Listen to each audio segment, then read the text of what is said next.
ಚಿಂತಾಮಣಿ ತಾಲೂಕಿನ ಚಿಲಕಲನೇರ್ಪು ಹೋಬಳಿಯ ಬರುಡಗುಂಟೆ ಗ್ರಾಮದ ವ್ಯಾಪ್ತಿಯಲ್ಲಿ ಶುಕ್ರವಾರ ಸಂಜೆ ಪೊಲೀಸರು ಗಸ್ತಿನಲ್ಲಿದ್ದಾಗ ವ್ಯಕ್ತಿಯೊಬ್ಬ ಅನುಮಾನ ಮಾಡುವಂತೆ ವರ್ತಿಸಿದ್ದಾನೆ. ಇದರಿಂದ ಅನುಮಾನಗೊಂಡ ಪೊಲೀಸರು ಆತನನ್ನು ಪೊಲೀಸ್ ಠಾಣೆಗೆ ಕರೆತಂದು ವಿಚಾರಣೆ ನಡೆಸಿದಾಗ ಗ್ರಾಮದ ಹೊರವಲಯದಲ್ಲಿರುವ ಶೆಡ್ನಲ್ಲಿ ಶ್ರೀಗಂಧ ಅಡಗಿಸಿಟ್ಟಿರುವ ಬಗ್ಗೆ ಬಾಯಿ ಬಿಟ್ಟಿರುವುದಾಗಿ ಪೊಲೀಸರು ತಿಳಿಸಿದ್ದಾರೆ. ಇದರಿಂದ ಎಚ್ಚೆತ್ತ ಪೊಲೀಸರು ಕೂಡಲೇ ಆರೋಪಿ ಹೇಳಿದ ಶೆಡ್ನಲ್ಲಿ ಪರಿಶೀಲನೆ ನಡೆಸಿದಾಗ 14 ಕೆಜಿ ಶ್ರೀಗಂಧ ಅಡಗಿಸಿಟ್ಟಿರುವುದು ಬಹಿರಂಗವಾಗಿದೆ.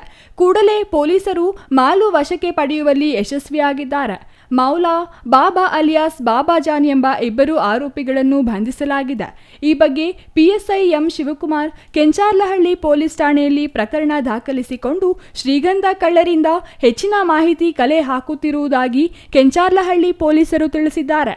ಈ ಸಂದರ್ಭದಲ್ಲಿ ಪೊಲೀಸ್ ಪೇದೆಗಳಾದ ಲಕ್ಷ್ಮೀಪತಿ, ನರಸಿಂಹಮೂರ್ತಿ, ಚಂದ್ರಶೇಖರ್ ಸೇರಿದಂತೆ ಇತರರು ಕಾರ್ಯಾಚರಣೆಯಲ್ಲಿ ಭಾಗಿಯಾಗಿದ್ದರು. GL Shankar, CTV news, Chintamani.